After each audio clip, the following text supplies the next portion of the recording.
मगाशी जे तुम्हाला सम दाखवला त्याच्यामध्ये तुम्हाला फक्त हे बघायचं होतं की किती वेळात ते सम सॉल्व्ह होतं. त्याच पद्धतीने हा सेकंड सम आहे आणि मी तुम्हाला म्हटल्याप्रमाणे पहिल्यांदा स्लोली बघा आणि नंतर तुम्ही सॉल्व्ह करा. आता प्रश्न पहिला समजून घ्या की total number of female employees in the marketing department is what percent of the total number of female employees in the HR department. आता HR डिपार्टमेंटचे फिमेल एम्प्लॉईज जे आहे ते ऑलरेडी तुम्हाला दिलेलं आहे ते 12% आणि मार्केटिंग डिपार्टमेंटमध्ये फिमेल एम्प्लॉईज 28% आहेत. म्हणजे 28% जे आहेत मार्केटिंग डिपार्टमेंटमध्ये 28% जर तुम्ही केलं डिवायडेड बाय तुम्हाला काय करायला लागेल की मार्केटिंग डिपार्टमेंट किती आहे की 4:3 म्हणजे तुम्ही इथे 7 येईल आणि हे जर तुम्ही कॅल्क्युलेट केलं इंटू 3. आता 3 म्हणजे काय फिमेलचा रेशो 3. तर मग 7 4 28 त्यात कॅल्क्युलेशन केलं इंटू 3 म्हणजे परत इथे 12 येईल. म्हणजे हा पण तुम्हाला जो मार्केटिंग डिपार्टमेंटचा 12% येईल. ओके. आता तुम्हाला काय विचारलं आहे की total number of female employees okay in the marketing department is what percentage. म्हणजे 12% ऑफ 12% म्हणजे तो आला आपण जर म्हटलं तो 1% म्हणजे तो 1% अर्थ आहे इंटू 100% झालं. म्हणजे 12/12 इज 1. तो 1 इज नथिंग बट 100% आला. तर याचा अर्थ आहे की हा सम करत असताना सममध्येच तुम्हाला आन्सर तुमचं होतं की त्याच्यामध्ये टोटल फिमेल एम्प्लॉईज जो होता म्हणजे तो जो मार्केटिंग डिपार्टमेंटचा तो टोटल जो आहे 28% आहे आणि फिमेलचा रेशो तुम्हाला दिला 3 म्हणजे 4 + 3 7. म्हणजे इथे जर तुम्ही डायरेक्टली 7 डिवाइड करून मल्टिप्लाय बाय 3 केलं तर तुम्हाला 7 4 28 म्हणजे इथे 12% ऑलरेडी मिळत आहे आणि इथे HR मध्ये ऑलरेडी त्यांनी 12% दिलेलं आहे. सो 12/12 इज नथिंग बट तुम्हाला 1% म्हणजे 100% आला. तर या सममध्ये इतकं सोपं सम होतं. फक्त एवढंच आहे की कन्फ्युजन तुम्हाला करत असताना ते लोक तुम्हाला कन्फ्यूज करायला बघत असतील तर तुम्हाला हा काय प्रश्न विचारा व्हॉट पर्सेंटेज काढायचं आहे. म्हणजे ऑलरेडी HRचा रेशो दिलेला आहे, मार्केटिंगचा रेशो फिमेलचा तुम्हाला फाईंड करायचा आहे आणि त्याला नंतर डिवाइड करायचा जे काय येईल ते. आता 12/12 आला म्हणून 1% म्हणजे डायरेक्टली आलं असं आपला 100% आलेलं आहे. इथे या सममध्ये तुम्ही बघा average number of male employees in the HR, IT and operation departments together. आता HR, ऑपरेशन्स आणि IT या तिघांचा आपल्याला average number of male employees find करायचं आहे. आता जस्ट एकदा बघून घ्या सम.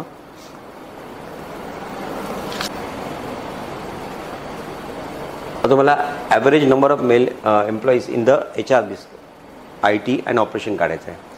तर HR मध्ये इथे तुम्हाला दिलं आहे 1:2 रेशो दिलेला आहे. ओके. आणि कुठला एम्प्लॉईज आहेत की ॲव्हरेज ऑफ मेल एम्प्लॉईज. मग तुम्ही जर त्या मेल एम्प्लॉईज बघितलं तर पहिलं HR डिपार्टमेंट आहे. HR डिपार्टमेंटमध्ये 12 आहे. ओके. आणि 12 जर तुम्ही असाल आणि 12 जर तुम्हाला फाईंड करायचं असेल तर तुम्हाला माहिती आहे की काय आहे HRचं की 12 डिवायडेड बाय 1 + 2 किती आहे 3 इंटू मेल 1 म्हणजे तुम्हाला इथे किती आलं 4% आला. तर इथे हा 4% आला. दुसरं तुम्हाला फाईंड करायचं आहे IT डिपार्टमेंट. IT डिपार्टमेंटमध्ये किती आहे 24%. So IT is 24. सो 24 म्हणजे अप्रॉक्सिमेटली 24 डिवायडेड बाय 5 इंटू 3. बरोबर आहे. हा 3 जो आहे तो म्हणजे काय आहे की त्याचा मेलचा जो रेशो आहे तो. सो 24 अप्रॉक्सिमेटली आपण कारण इथे सममध्ये आधीच लिहिलेलं आहे की तुम्ही अप्रॉक्सिमेशन घ्यायचं आहे. So 25 divided by 5. So it is 25 divided by 5 म्हणजे 5 5 25 आणि इंटू 3 म्हणजे हा आला अप्रॉक्सिमेट 15%. म्हणजे हा झाला 4% 15%. आता राहिला तिसरा कुठला की ऑपरेशनमध्ये 19 म्हणजे आपण अप्रॉक्सिमेटली 20 घेऊया. ओके. ऑपरेशन्स हा आहे 3 + 1 4 इंटू मेलचा रेशो किती आहे 3 आहे. सो इथे पण आला किती 4 5 जा 20 म्हणजे 15%. म्हणजे हे 15 हे 15 30 आणि 4 34%. म्हणजे टोटल तुम्हाला बघा 15 प्लस 4 इज इक्वल टू 34% आलं. 34% of what is this. So multiply by 34 divided by 100. So तुम्हाला 34 मल्टिप्लाय बाय 45 करायचे आहेत आणि 34 मल्टिप्लाय 45 तुम्ही केलेत तुम्हाला जो आन्सर येईल त्याच्यामध्ये जर तुम्ही अप्रॉक्सिमेशन घेतलं तर तुम्हाला एक्झॅक्टली समजेल की आपल्याला आन्सर काय आहे. तुम्ही ह्या सगळ्या फिगरमधून जर तुम्ही गेलं तर तुम्हाला समजेल की हे अजून काही नव्हतं की त्याचा कॅल्क्युलेशन जो पार्ट आहे तो इतका इझी होता की तुम्हाला पहिल्यांदा आपण समजून घ्यायला पाहिजे होता की ह्या पार्टमध्ये मल्टिप्लाय करून आपल्याला किती मिळतात. तर मल्टिप्लाय करून बघा किती येतं 40.34. तर तुम्ही केलं तर सिम्पल कॅल्क्युलेशन प्रमाणे पण केलं तर तुम्हाला त्याचा आन्सर इझिली जर तुम्हाला फाईंड केलं तर तुम्हाला किती येईल याच्यामध्ये मल्टिप्लाय करा 45 इंटू 34 करून बघा किती येणार तुमचं. तर जे येईल तर तुम्हाला आन्सर येईल.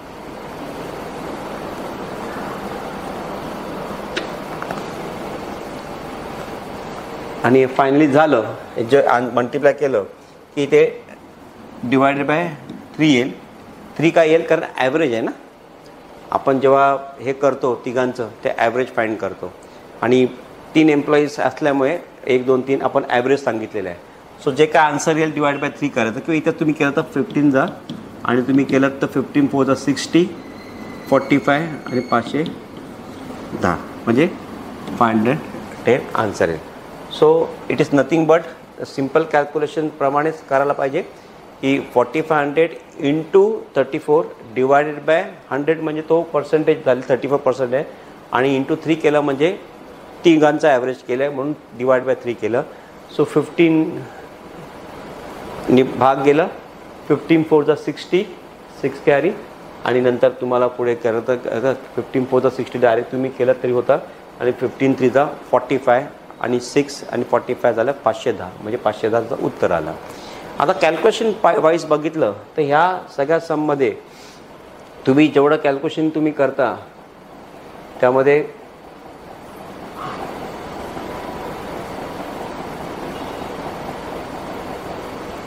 हा जो कॅल्क्युलेशन आहे इकडे ह्या कॅल्क्युलेशनमध्ये तुम्ही इझिली तुम्हाला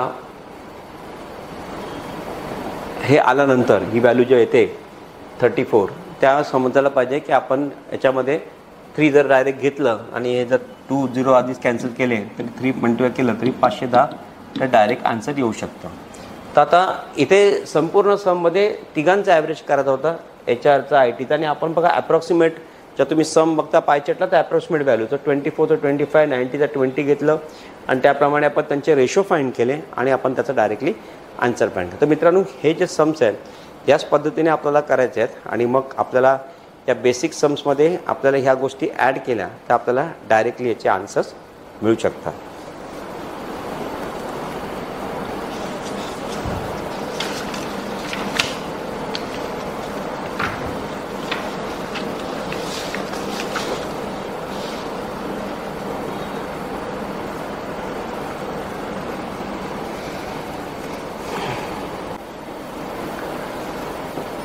A man invested rupees X in scheme A on simple interest at the rate 10% per annum for 3 years and he invested rupees X plus 1000 in scheme B on simple interest at the rate of 20% for the 2 years.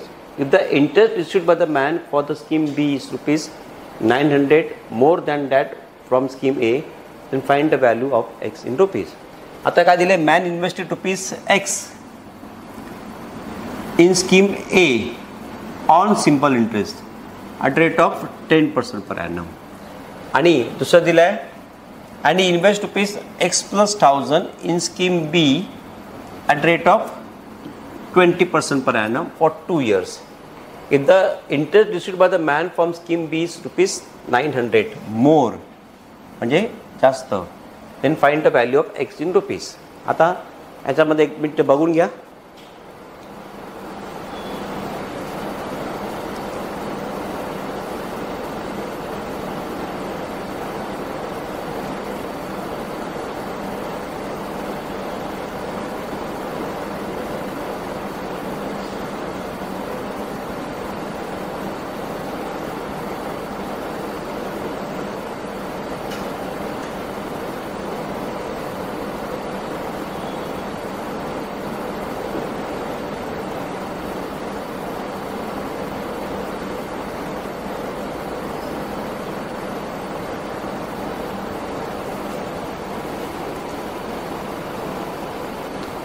So इथे invest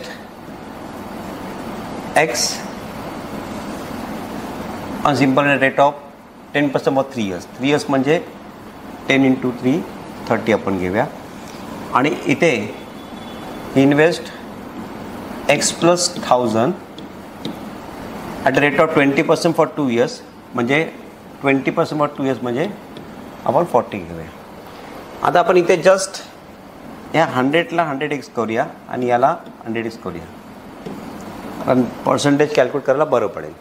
okay, आता इथे calculate करताना हा आपला ratio राहील 30x 40x plus पर्सेंटेजमध्ये हा केला तर 40 × 10 म्हणजे 100, कारण हे आपण पर्सेंटेज काढून टाकतो जस्ट. म्हणजे इथे आपला जो रेशो आहे तो या पद्धतीने करायला गेलो तर आपल्याला एक्सची व्हॅल्यू काढायला गेलो आपण तर एक्सची व्हॅल्यू किती येणार,